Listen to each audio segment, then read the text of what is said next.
Hello, everybody, and welcome to Whiz, your family-friendly podcast where we discuss D&D Onslaught, Dice Masters, Heroclix, and the other entertaining games made by WizKids. I'm WizDad, and I'm the wizened old man who you've been listening to for 50 episodes for all of your WizKids talks. That's right, we made it to 50 episodes. Who would have thought? I will be your guide for navigating the competitive and casual scenes of the WizKids Triforce of gaming. It's Heroclix Friday. Today we are going over the recent Heroclix rulings, talking about if they have an impact on the game at all, or if they're just kind of for clarity's sake. Also, we will be talking more Silver Age, this time without my usual WizDad's Avenger spin like I did last time. We'll cover some more Silver Age stuff. So let's go ahead and jump into those Heroclix rulings in the WizKids Progress Report. Kowalski, Progress Report.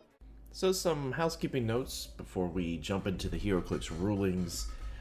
So I will be working this weekend on updating my YouTube. I've been slacking. It's been a few months since I've updated all the episodes of the podcast.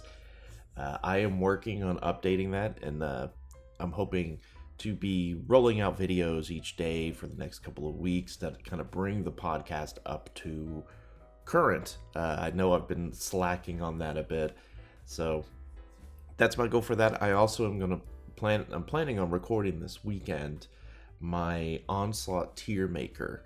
I'm gonna have all the figures that we know of currently, and kind of do a little tier maker of how I like them, how I feel they work.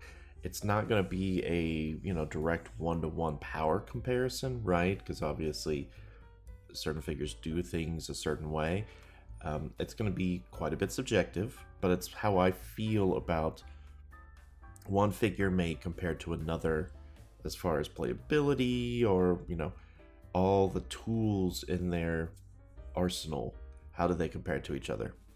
So stay out, keep an eye out for that. That's hopefully happening. Should be posting on YouTube this week. I'll make an announcement on my Facebook page about that.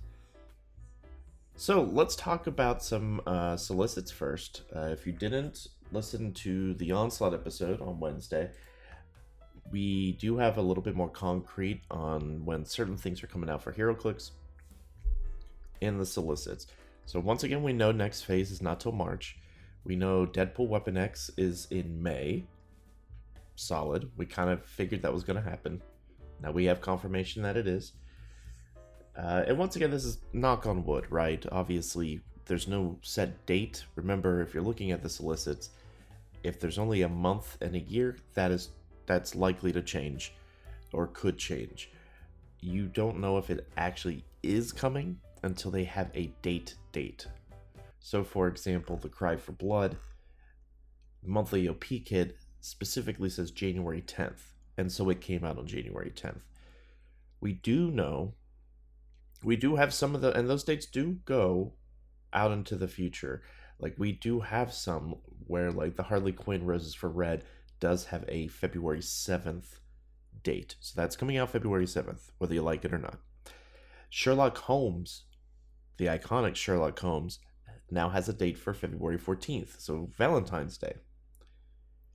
And you might be thinking, why aren't they reversed? Once again, you want Harley Quinn Roses for Red to come out a week before Valentine's Day, so you can pick it up and give it to your significant other, as opposed to coming out on Valentine's Day, because shipping issues and whatnot.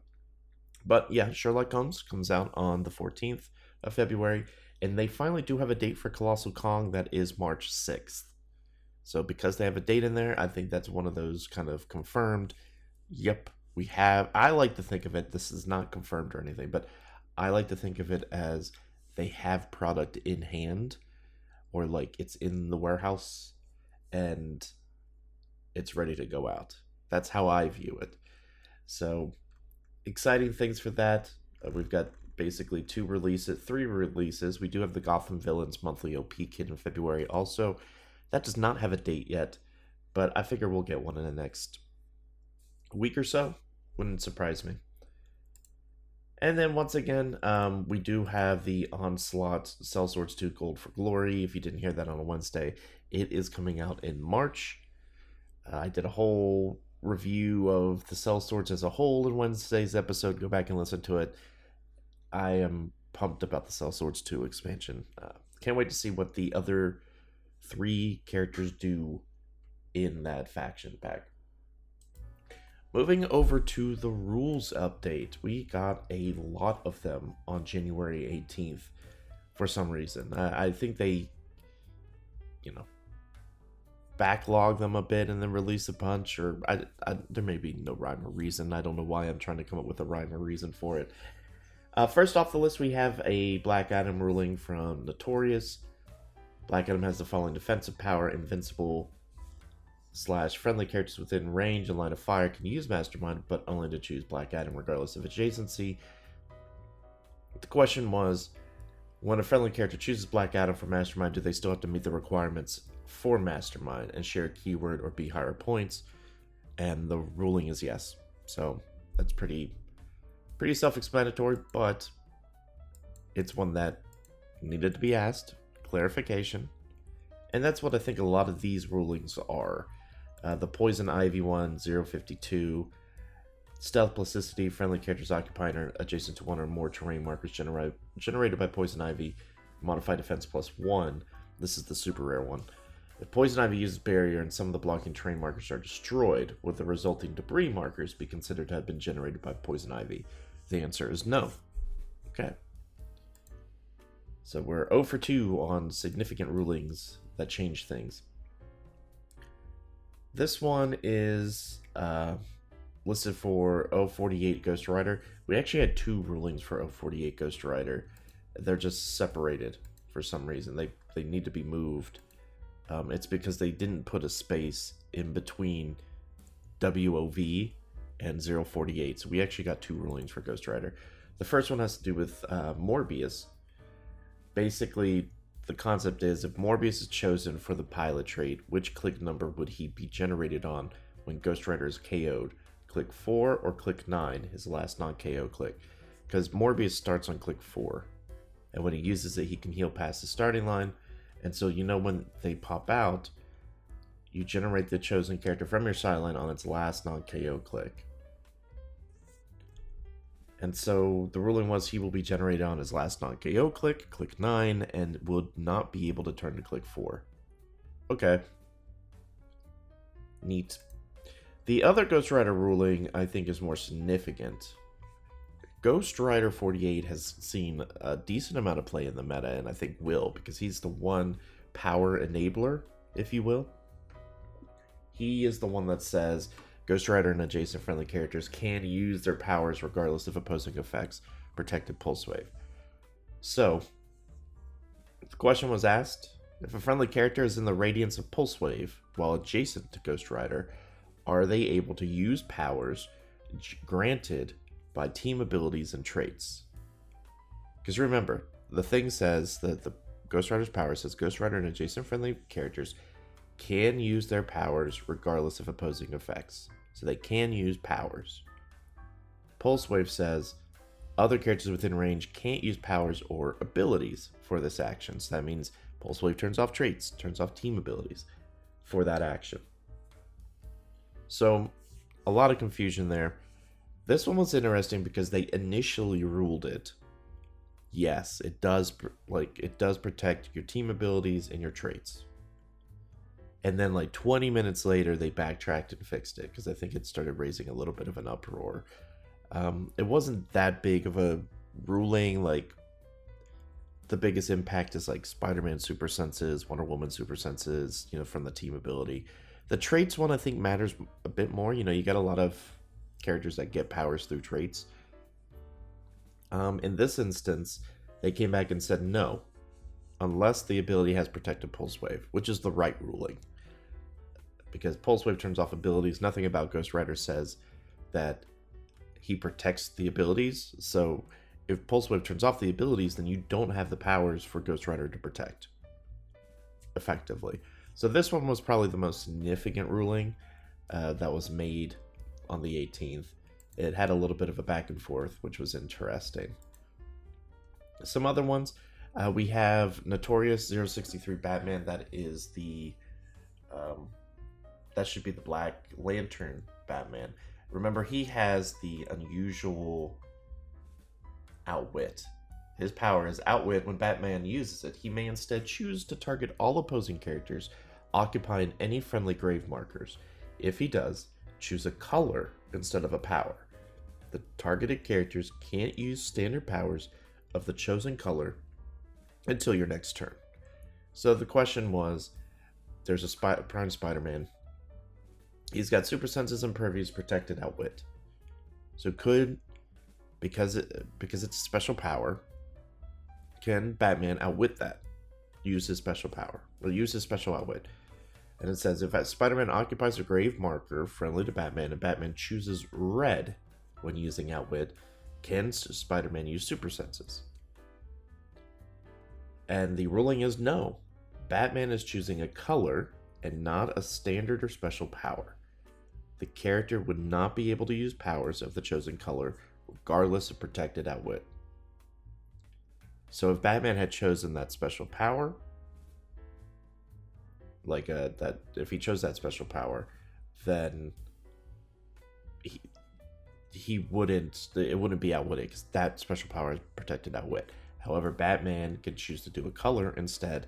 So if he chose red, that gets rid of super senses, obviously Blade's Claws, Flurry, all of that. So that's an interesting ruling. It's something that it makes sense. It's not interesting as in it's bad. It's interesting because that's makes Batman quite a bit better against protected outwit. So that means things like Carnage Silver Surfer, in my opinion, Batman could just go over there and get rid of his super senses with his power. Because I think Carnage Silver Surfer has cosmic energy. So interesting ruling there. That one should have an impact. There was a ruling on expanding starting zones. Basically, for 16 by 16 maps, you may only expand your starting area if all legal squares along the back edge are able to be completely filled with figures. A multi-base figure extending out from the starting edge would not allow you to expand your starting area. If you do fill your starting edge and expand, you may only expand into the next row if the previous row had also been filled. So the question was based off of Galactus because he's a 3x6, but basically, no, it'll only expand if the whole row. So it's very difficult to expand your starting area, except for maybe Silver Age. We have a ruling on Capwolf. Basically, they neutered the Bizarro encounter because remember, it's a Bizarro dial. And so they asked if Bizarro, who has the monster keyword, is chosen for Capwolf's pilot trait, could he turn to click 9 and turn his dial in the direction of decreasing click numbers when he is damaged? And they basically said no. Bizarro would be generated on his last non-click KO click 9 and would not be able to use his trait to start on click 9 instead. His dial would click normally. Which makes sense, because otherwise you're putting him on his last non-KO and then he would get a lot more health because you're going in reverse. It's the right ruling to make, whether you like it or not. Ghost Surfer got a quick ruling just to clarify. If you've got two Ghost Surfers, any reference to any fire marker you can use, they can share each other's fire markers for their powers, or even if your opponent makes a fire marker, it says any in their power. So that's why it could be anyone. It's not just the ones that are exclusive to the ones that specific Ghost Server made. Camo got a ruling. This one's interesting. Camo has the trait where when he moves, before moving, you may place him adjacent to a friendly character within 4 squares. And then they asked, okay, I've got the super rare Miss Marvel from Avenger 60, who says, when an adjacent character begins a move, after resolutions, you may place Miss Marvel adjacent to them. So they're questioning the timing of beginning the move, because it says when Camo moves, before moving, place him adjacent. So they're saying if Miss Marvel chooses that tiny power to be able to be placed, would her placement trigger when Camo moves? And so the answer was, assuming Camo is placed before he moves, no. Camo is placed out of adjacency before moving. So Miss Marvel's effect would not trigger. They were basically asking if because the way it's worded, when camo moves, before moving, you place him. They're saying, well, he's moving, but before you move him, it's kind of like one of those wonky word puzzles. I see why the question was asked. I think the right answer was given. We have a ruling on Jokester. Prime Jokester, when a character gets an action token or takes damage from Jokester's trait, the character using the effect to reroll or replace dice, or the character taking the action, in which case dice are rolled. What character gets an action? Okay, because his wording is when an opposing character rerolls a roll or replaces a die in the roll, after resolutions, give that character an action token. So that's a good question. The question is the person who's doing the prob, or is it the person doing the action that gets the action token? And so they said the person using the effect to re-roll a roll or replace a die in the roll would be the one affected by Jokester's effect. So it's the person using prob is the one who gets it. Or like a Scott Porter from downtown prob, he would get the action token from Jokester, not the person doing the action. So that's a good question. These have all been great questions. MODOK. MODOK has mission points. He has a thing this game when a friendly character with the aim keyword hits a character that hasn't been hit this turn. Instead of dealing normal damage, you may give 2 mission points. The question was, if I have 2 MODOK figures on the board and activate the trade, do I gain 4 mission points?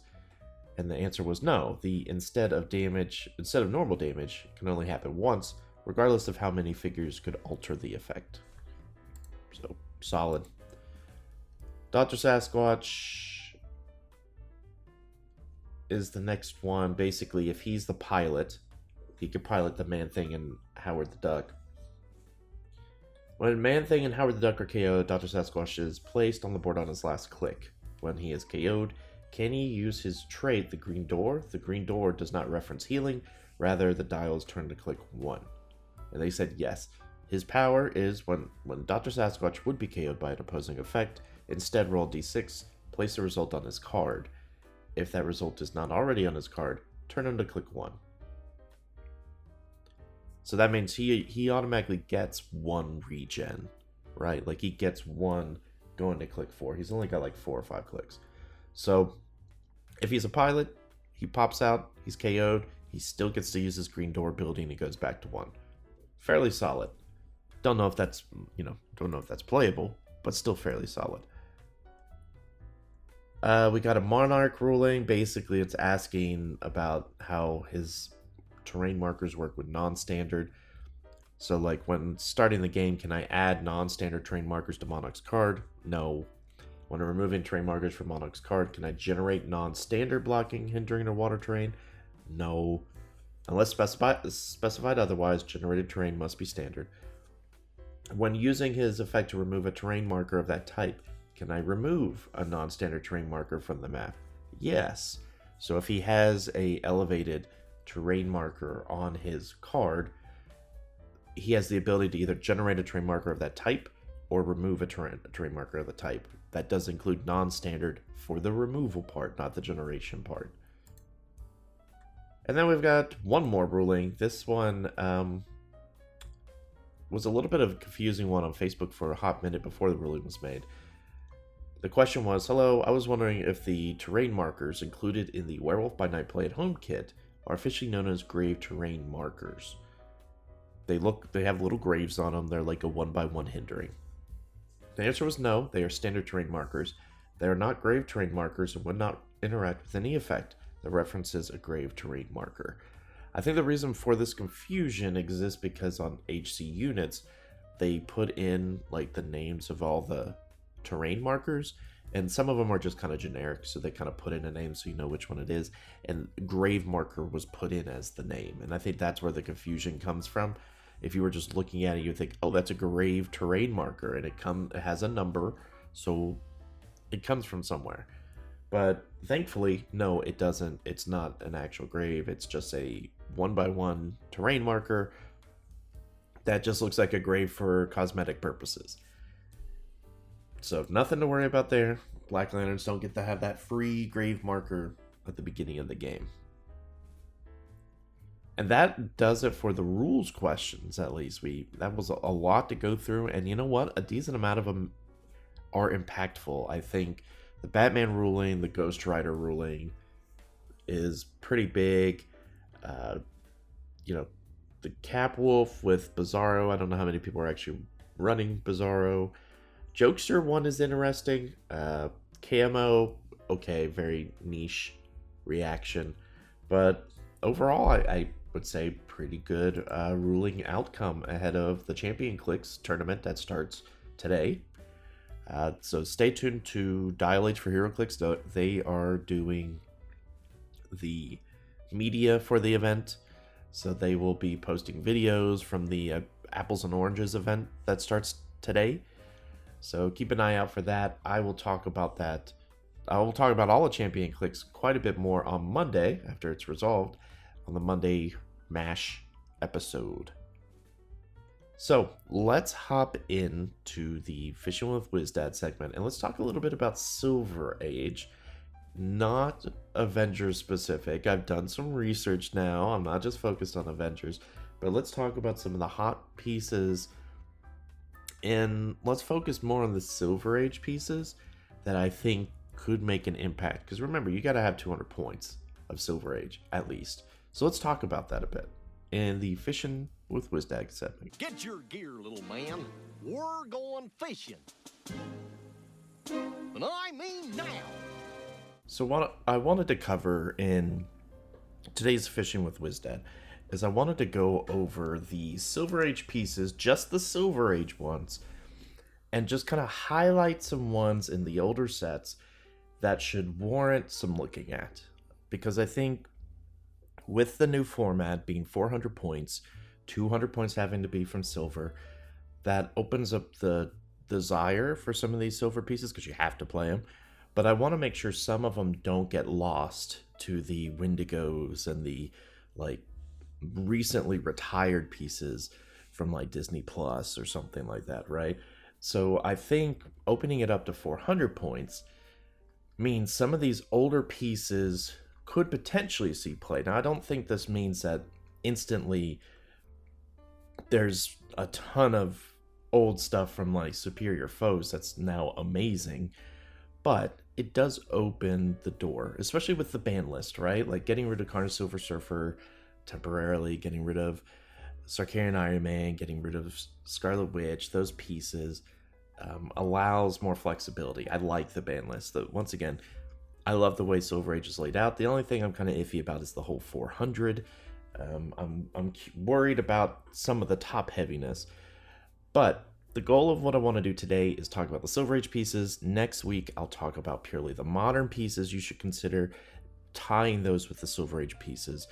And then the following week, we will talk about, on the 9th of February, is my goal, hopefully, is we'll talk more in depth of what I am playing, because I do have the regional on the 18th of February in Chattanooga, Tennessee for Silver Age of 400 points, which you should go to. I'll be there. So if you want to come say hi, I'll wear one of my WizDad shirts or something. Come say hi. It'll be a lot of fun. But we'll talk about my team leading up to it and why I built it the way that I did. But I want to do it quick.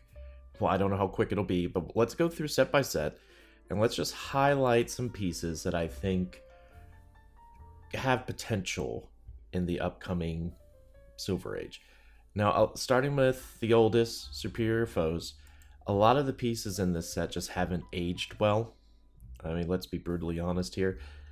None of the commons and uncommons are really playable. Now, I will point out Overdrive is one.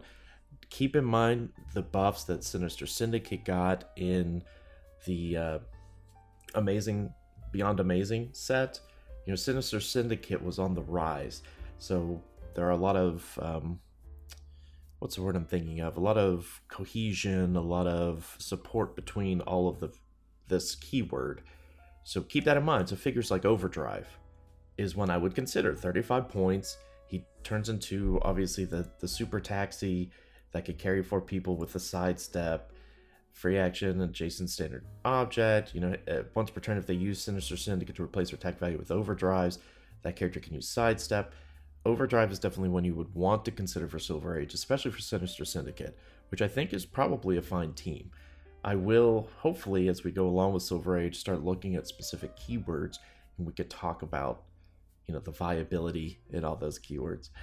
But looking at some of these other pieces, like even in today's age, Mephisto at 45 just seems way too expensive for what he does. We've got things that are just so much cheaper at this point. Even Frogman at 35, new Legacy Frogman works better than this Frogman does, in my opinion. So, and it has better keywords. Modern Frogman is great though, so keep that in mind. Going into the super rares, Power Man, Iron Fist, no. Spider-Man, no. Devil Dinosaur's interesting, at least. Because, the Drop Bears aren't bad. Rockabilly Modocs, the Homicide Crabs, those aren't bad. They aren't necessarily good, but they aren't bad. So that one is a piece you could consider. One super rare I am interested in, because of how everything lines up, is Chameleon. I've mentioned Chameleon before on the Clicked Off podcast. I think he's interesting because the ability to have 3 standard characters at 60 points or less on your sideline as disguises, so he kind of turns into a little bit of a Swiss Army knife depending on who you want. There's potential there, especially since he's Sinister Syndicate, so he gives you flexibility. You could start with Sinister Syndicate and then turn him into something else. Now, obviously, you probably only have that figure for a turn or two, or until he gets hit, likely. So you don't need to rely on having that disguise forever.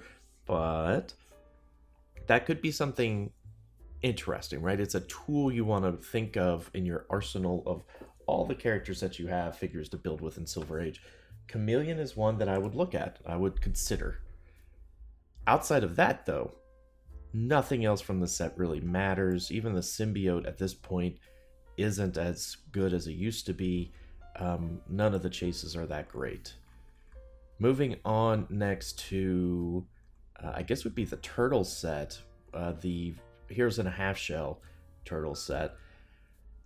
Yeah, no, man, Heroes in a Half Shell, huh? Also did not age very well. I don't really see anything in this set. Rat King is maybe the only interesting one, but even then it's just a little overcosted. It's crazy how much power creep has made efficiency of points so much higher, because I'm really not considering much in Heroes for a Half Shell. But that was kind of the same for at the time, right? Like Renee Tilly was really the only super rare that you considered, and you could still consider her. 55 points for the phasing, teleport, and sidestep. She could carry 4 characters. She's got prob. She's got special prob on turn click 2, which is ideally what you want. But 12 movement phasing with sidestep and carrying 4 characters isn't bad. 55 is a little expensive for that, though. Not even just a little. It's pretty expensive for that. So Joker's Wild. Joker's Wild's interesting. It was a set that I still to this day don't know if I have good feelings about, because it really was a lower powered set, in my opinion. It really brought things down a bit. A lot of low point figures that did okay things. So if you're looking for things out there, like Anarchy was interesting at 75, but then once again, he takes your prime slot, so you probably don't want that. Looking to see if there's any like Arkham Asylum, Gotham City, Underworld characters that would be interesting. And honestly, there's not much out here. You've got the super rare Penguin, who is interesting. I love the penguins, like all the little penguins. Those are really strong. You don't have Fast Forces penguins to keep them moving, but that's probably okay. You could probably still make do with just the 40-point penguin. I think that one is perfectly fine. Green Lantern, the super rare one, is interesting. Don't forget he has that unique barrier, the light wall marker, where it acts as a wall. That could be interesting depending on how what characters you have that may utilize walls. Jakeem Thunder's the one that got rid of the errata, so he goes back to how he used to be. But for 140 points, I guess if this was a 300-point game, I would not consider Jakeem at all. But at 140 points, with a pick of power, decent stats, Jakeem Thunder's not bad for a prime. 11 for 4. He's got only ESD, but once again, you pick 2 powers. Only one of them can be defensive, but you can equip him. So you can give him, shape change, or you can give him some of the rings, you can give him actually multiple rings, I believe. So it is interesting. Like, Jakeem, I think, is by far the most playable piece out of this set. But, yeah, we'll have to see. Haha Joker. I don't believe he's banned. Let me make sure. I don't think that piece was on the ban list, but he is a piece that I think could creep up in there. He's aged fine. I think a Don't Die team is still 100% viable. I still think it's... Now, let me be, as someone who has played a lot of Don't Die teams, it is viable, but if you don't win your game, you're going to have a bad time. I mean that because Don't Die teams typically don't score. They just don't have the flexibility of scoring a lot of points. Typically, they don't have the ability to score a lot of points. But Haha Joker, even at just 30 points, right, still gives you a ton of clicks. We have so much equipment out there now. So, like, if I'm thinking of just giving him a ring, right? Giving him a ring, let him go out there. He can sidestep, mosey himself up there, pop out some constructs. He could go to town, man. Like, he could be a little scary. Bizarro Green Arrow is the last mention I'll have in Joker's Wild. Remember, this guy wreaked havoc back in the day. Because of his ability, when an adjacent friendly character would be targeted by a ranged attack, Bizarro Green Arrow becomes the target instead, even if he would be an illegal target. And then he's got invulnerability and 2 stop clicks. He still has potential. The downside is the fact that the maps are much smaller. So smaller maps means it's more of a close range game. Doesn't mean there's not still range attacks. There's still plenty of ranged attacks. But it means that he's not as oppressive, because you've got a lot of hypersonic, charge flurrying, stuff like that. But all that being said, what the point of all this was to point out figures I think you should think about and remember that they exist. And so out of Joker's Wild, that is Jakeem Thunder, Haha Joker, and Bizarro Green Arrow. Another thing to keep in mind is the fact that out of all the objects, don't forget we have the Hell Cycle and the Motorcycle. The new objects that give out hypersonic, charge, running shot, basically any movement power you want, you can pretty much get it from a motorcycle. So things like old Killing Joke Joker, who started with just the stealth. Now, he's not great, like, he really isn't. But he is the type of character you want to think about in Silver Age now, because you have easy access to running shot, hypersonic charge. I know we had exospecs for a while, but whatever you chose on exospecs means you couldn't use any other powers of that type. So if you chose running shot or charge, you couldn't have flurry. If you chose running shot, you couldn't have stealth. You couldn't use any more of this type of powers. This is much less limiting. So keep that in mind as you're doing your own review of these figures. These all do still, like, there's more playability out there thanks to current objects, mostly just because of the cycles. So if I'm looking at the 2017, and I'm going in order from HC units, Lila Cheney's back. Don't forget her, 25 points. She was pretty good for an X-Men theme, even though I don't know how good X-Men are currently because of the removal of Genesis and APOC. They're probably still fine. And also the removal of Professor X, right? So it's... Or no, Professor X is still there. Sorry, I'm thinking of Pulp. But Pym Particle Tank absolutely is a Silver Age star. Should absolutely consider that piece. And that's kind of it when it comes to 2017. Lila and that, like Dormammu as a retail is okay. Giant Man as a retail is okay, and that's kind of it for me. Going into the DC 2017, Skeets. Don't forget Skeets exists. I don't think at 115 it's good anymore. He was better with the ID cards, but for 35 points, giving you +1 to attack, enhancement, and like in cap, ESD. Yeah, that's probably not good anymore. He's tiny, but it's not bad. So it's something to consider. Don't forget that the animal pogs still exist also. Ape Superman, Ape Flash, Ape Green Lantern. All of the ape ones have super strength and improved movement hindering, which doesn't matter anymore.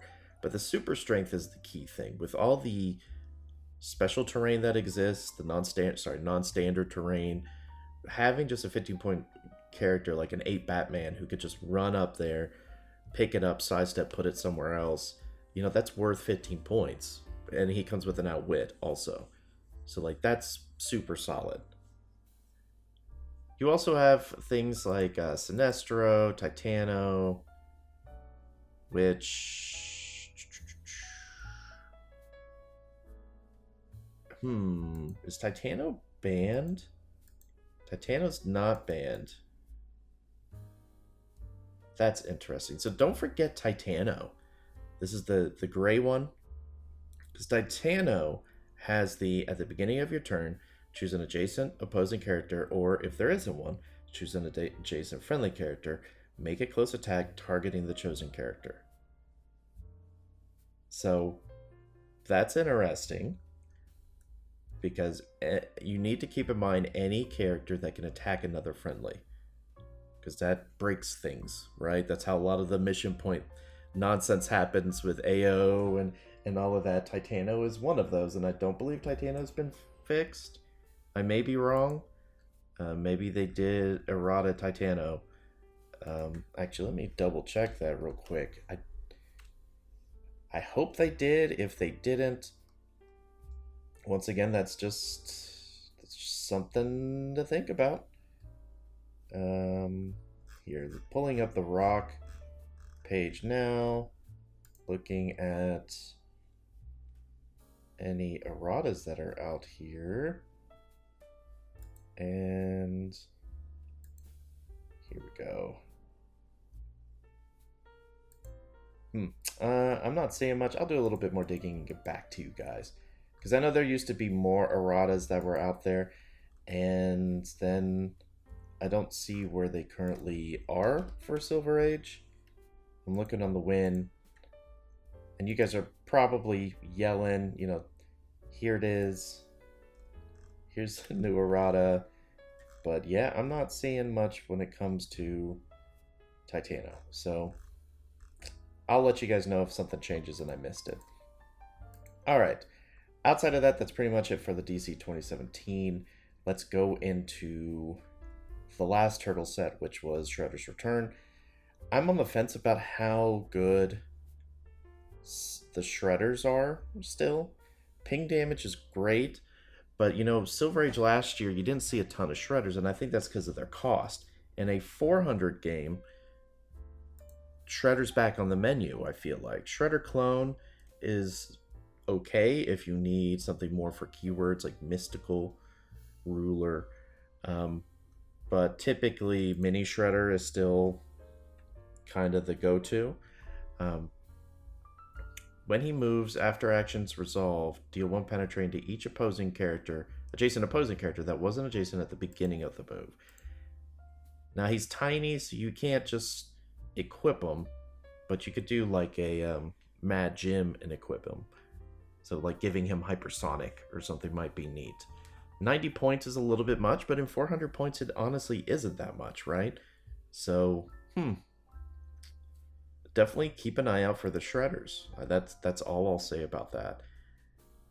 Another thing I would keep an eye out is, let's see, where are they?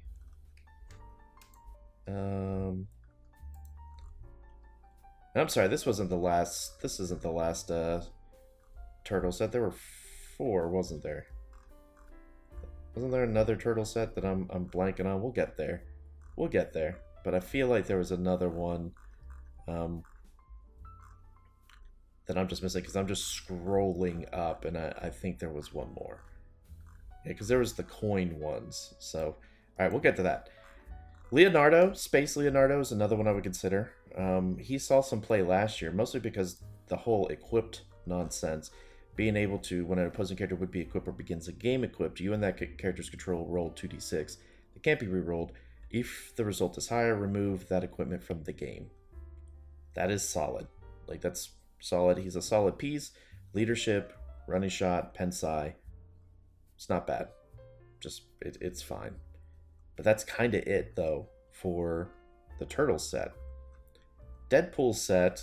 Deadpool's interesting. I'm interested to see, like, is, like, 75 point shifting focus Deadpool good anymore? Because I remember he's better because of ID cards. That's where I'm struggling as a player, is debating between, okay, was he good before because of ID cards or not ID cards? And so Deadpool was one where it was more ID card related because 75 points was a great value for calling things in. But I think he's fine. Dr. Kilbrew, 35 points for like support and stuff is okay. Yeah, looking at some of these rares, nothing really happening on the rare front. Keep in mind Mistress Death. She does get access to running shot. 100 points isn't bad now, because she has, when another standard character is KO'd, remove an action token from her. When she would be KO'd and there's another friendly character on the map, you may instead place her in your starting area on click 3 with 2 action tokens and the opponent scores her. This can't be ignored. And then Touch of Death, this is where she comes in. When Mistress Death hits with a close attack, immediately place a Touch of Death token on the target's card, if it doesn't already have one, for the rest of the game. When the character with the Touch of Death token is dealt damage by an attack, double the damage dealt. So giving her hypersonic, so she could run in on a small map, 16 by 16. She has a 10 movement, so hypersonicing in to punch isn't crazy. So Mistress Death should be on your radar, at least of some form or fashion. Hammer at 50 points I think is still fine, right? Make a range attack target a single opposing character. He may also target all opposing characters adjacent to the target. When you do, modify Hammer's damage value by +1 for each hit target. He can deal a lot of crazy damage. WizKid isn't really worth it for 25 points anymore. Now, don't forget, Title Deadpool is the title character that doesn't have the title rules of like taking damage, unless they said he had to. I can never remember with him. And then for the Chase Deadpools, there's probably not much out here except for like maybe Venom Pool. But you know, with 400 points, like, you can't discredit like Champion Pool at 175.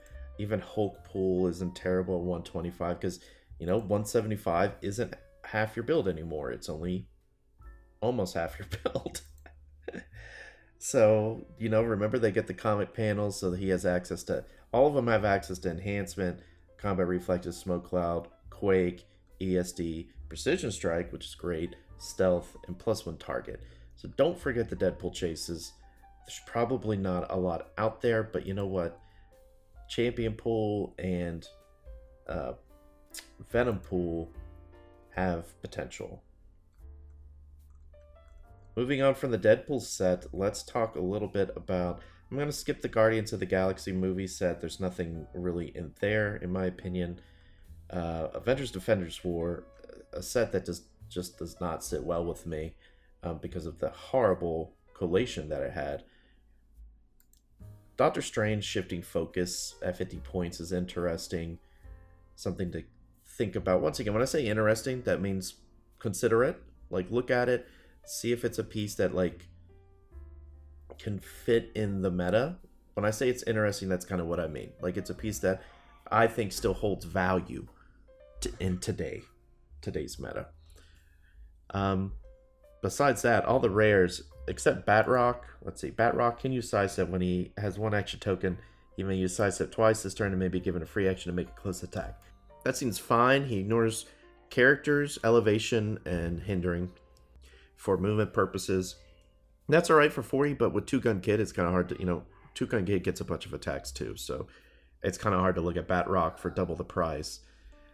Iron Man, I will mention Iron Man because he's a pick a power piece. And so because he's a pick a power piece, that's something interesting. Outside of that, like Moon Knight, Ant-Man, I don't think any of the chases outside of... Actually, I forgot, these chases were pretty solid. Obviously, Hawkeye is banned, so forget him. Yeah, well, wait, Hawkeye's not even... It's interesting, Hawkeye's not even on... Oh, it's because I'm sorting by Silver Age, duh. Don't forget Sam Cap. Sam Cap is always a solid piece, someone who could be carried. She increases the speed of the person carrying by 3, and then if she has no action tokens, she can be given a non-free action after being carried. So she's solid if you want to give her like a ring, unless you just want to charge her into super strength something. She used to be much better with ID cards. I think she still has playability via rings, being able to be carried over, dropping something. She's got perplex. That's not bad. Ironheart still has a seat at the table at 25 points. She could be very difficult to kill, even today. That's kind of it. Even, Warbound Hulk, I don't see some of these other pieces. I don't see. Even Hydra Cap, I don't think is very playable now. At least at the higher competitive. What If was also not a great set. Really, the only piece I would look at and consider is, well, twofold. I would consider Goblin King, obviously. Goblin King is by far the best piece out of this set, especially with the errata gone to his powers. He is much better. So I could see him played at, obviously, 275 is where a lot of people are looking at him, because you can play 125 now of extra stuff to boost him up. But 175 is pretty great too. You only lose 3 clicks, but you still have the cosmic energy. You still get the pick a power, the picking 2 powers. You can still equip him. Goblin King's really good. He's actually on my short list of characters I'm considering playing in a couple weeks. Mostly because I bought another one again. And I always liked him. I always was sad that he got the errata to remove the power cosmic. The last piece I'll mention from What If is Peace Machine. Oh, how people hated Peace Machine. Well, he's still here. 50 points. He can use Force Blast. When he does, he may target opposing characters within 3 squares in line of fire. Sure. But when characters would take 4 more damage, it takes 3 instead. That's still pretty good. Sidestep, TK, Outwit. Still pretty good. So, Peace Machine needs to be on your radar. Stark Industries is a decent keyword. Armor, Politician, Soldier. Those are... Goblin King and Peace Machine is what I would take out of What If, effectively. Going into Elseworlds. Elseworlds was also just kind of a ho-hum set, if I'm being honest. You've got characters like, from an alternate Earth means some of these are ones you want to consider, right? Because you have like Green Oracle at 50 points. You can, if this character's on your sideline, you may give a free action to a friendly character named Oracle, Batgirl, Green Lantern that's equal or more points, and replace that character with this character on the same click number. That's something you want to consider, right? You got to know that exists. Al Jordan, unfortunately, I think is just too overcosted at 90 points. You have the one Green Lantern that's 45 points, one last earthly mission. When another friendly character is KO'd, place a resurrection marker, blah, blah, blah, blah, blah. We kind of know how she works. It's kind of wonky. It's not great, but it's okay. Elijah Snow is one that I've always been interested in. I don't know how great it is at 70 points. pretty easy to KO, but he can cause a lot of chaos on your map. So be considerate of him and think about him, I guess. And then in the chases, obviously you got Green Arrow. In the world of Ghost Riders, he's not as good. Because Ghost Riders say you get to just use your defensive powers. Green Arrow has the whole, when Green Arrow hits with a ranged attack, the hit target can't use defensive powers until your next turn. If the hit target has a Kryptonian keyword, also give him an action token. So you could give this Green Arrow running shot, you could give him hypersonic, it doesn't really matter. He's still good at 80 points, just keep in mind that that Ghost Rider exists. And so... And you still have to hit with Green Arrow. Let's be real about that too. You have to hit. So if they got shape change super senses, there are better power erasers that still exist. Going out of Elseworlds, there's really nothing in the Undead set that I'm excited about. Mighty Thor. Let's talk about Mighty Thor for a few minutes. Mighty Thor was a good set, from what I remember, but it hasn't really held up to the sands of time. You have, obviously, out of the superheroes, you have Unimind. Unimind is definitely going to be a thing. Full point Unimind at 370 could actually be a thing now. Because at 370, you got 30 points to work with, so you got an equip and something small. I don't know if it's worth it at 370, but it is an option. Keep that in mind. Beta Ray Bill still exists at 125 with Stormbreaker. He was always kind of an impressive piece. And that's kind of it. Chase Thor wasn't that great. The objects, let's talk about the equipment. I might do a separate whole segment about Silver Age equipment at some point. And then I'll get to the Colossals. Don't forget that Stormbreaker still exists. Mjolnir still exists. Both two very good pieces.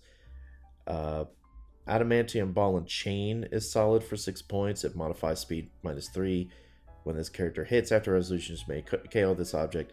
If you do, hit character modifies speed -3 for the rest of the game. That could be absolutely devastating. Enchanted Ball, Chain, Quake, but deals a printed damage value instead of 2. That could be really good. Just keep in mind of these objects. Well, I'll do a bigger talking point of it one episode. But let's talk about these Colossals real quick. So we've got Surtur. Obviously, we have new Surtur. Old Surtur is arguably, I think, better because it's back to being a free action for him to come over and hit somebody and deal damage. So keep in mind 25-point Surtur. The one thing I'll mention with the Colossal retells is, yes, there are big maps still. But I think in Silver Age, you'll see more people leaning towards choosing maps, so that way they could put you on a small map and like barrier up and prepare for turn 2 or whatever, right? Like it makes the choice of choosing map a little bit more important. So for these Colossals on a small map, they're pretty easy to target unless there's a bunch of walls and you're indoors, right? Doesn't mean they're not playable. Surtur, I think, is fine. Carnage, you could argue the new Carnage is better, but this Carnage is fine too. I think they're both perfectly fine. Miss Marvel is actually pretty decent. Mangog is still amazing as far as, punching your opponent's characters for like 7 damage. Just keep in mind that his pull, the Odin Sword, does not work on small maps at all because the starting area is the 1 row. So he can literally not fit in the starting area unless they expanded. Keep that in mind. And then Flora Colossus is still fine, right? Just more likely to die because if you're put on a small map. Just keep that in mind. That's all I'm saying. Not going to talk about Thor Ragnarok movie. Wasn't that great of one. Harley Quinn and the Gotham Girls. Harley Quinn is interesting because that's when we started getting some of the lanterns back, and they're all versions of Harley. Just keep them in mind. They're not great, but keep them in mind. That's all I'll say. Like, 100-point Prime Harley is Sinestro Corps. She's not really amazing, but you probably want to keep her in mind, like, because she can have the ring for free. I actually really like Title Harley Quinn. I liked her back in the day. I think she's still really good now because she gets the +1 power where she basically does a perplex +2 as long as it's not damage. So that's great. So she could just give a +2 attack, +2 movement, +2 defense. And then she has the -2, which is free energy explosion this turn. When she uses it, modify attack +3. And after resolutions, give each hit character an action token. That's really good. A 13 attack energy explosion with an action token. Awesome. And then I found, because she starts with 3, you can get up to that 6 pretty quickly. And her 6 is where she creates all those Harley bystanders. And the Harley bystanders are flurry, 10 for 2, and they don't count towards your action total. So Harley has always been one of my favorite title characters because I think every one of her powers, her title powers, are viable. And she's not super easy to KO. 60 points for 7 clicks. She's got shape change. That's fine. And her die power isn't crazy bad. For the rest of the game, all opposing characters have power heal 2 clicks. So like a regen. That's not great on certain teams, but it's not terrible. So Title Harley, keep that in mind. I think she's pretty good. She's got the Gotham City Underworld keyword, so she can kind of go with those Poison Ivy teams in Modern.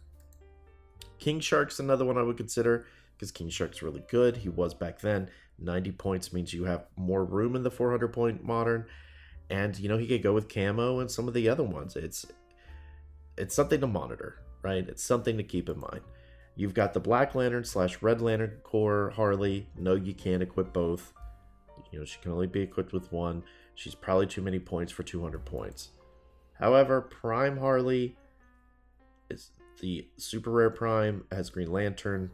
Probably not good enough for what she has to offer at that point value. But the biggest thing I would say for 400 point is these Harley chases. All these Harley chases, I remember, were just way expensive. Like Batman God of Knowledge, 225. He was very solid, like a solid piece, but he's just so expensive. Well, now he's got 175 points to build with. Maybe there's something there. Flash God of Death.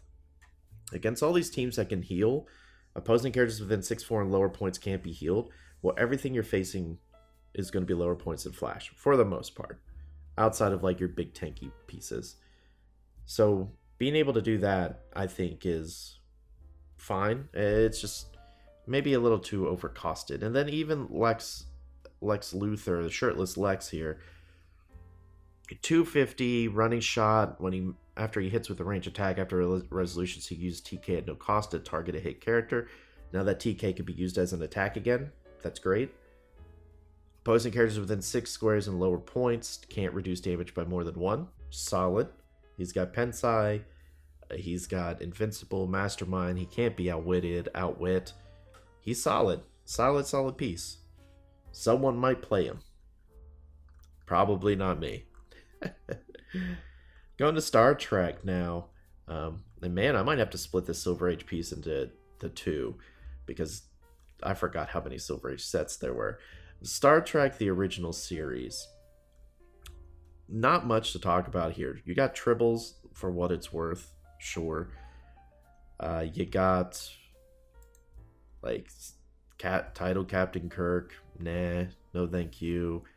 You've got Trelane, obviously. Trelane is one of your D6 guys at the beginning of the game. Roll D6, place on the card. Roll power action. If there's no D6, roll D6 and place it on the card. When a character rolls an attack roll, you may remove the D6 from this card, replace a die in the roll with it. That's map wide. It's not just within range. Solid for 50 points. He doesn't do much else, but hey, you know what? You could always give him a ring and he could do something. So that's fine. But that's probably it from Star Trek, is really just Trelane. And then I think we'll round out this episode before we get into like Xavier School and stuff like that with the 2018 Con LEs. 2018, we saw the Thanos Copter, which is fine. We've got Lockjaw. Lockjaw's obviously good with the Really hard to kill, 6 infinity tokens, stuff like that. Everyone knows Lockjaw. He's back and pretty solid. Tri-Sentinels, don't forget Tri-Sentinels. They're still really good. They're 30 points, but not super easy to kill from range. Short maps is my only concern with them, but you know what? They could counter pretty quickly, so be mindful of those. Starro's another one I would consider. I played Starro at, I believe, Silver Age. It wasn't this past time. I don't believe, because we didn't have ID cards this time. So it was the last time. The first Silver Age tournament? I think. I'm not thinking incorrectly, I hope. But either way, I played Starro in one of the Silver Age tournaments at Worlds. I don't think it was this year. I think it was last year. I loved him, but mostly because he could call in people. That was really the main thing with him, was being able to bring people in. And with ID cards, he's still really good without it, though. Like, still really, really good without it. So I would definitely don't forget Starro at 100 points, which is really his only viable one.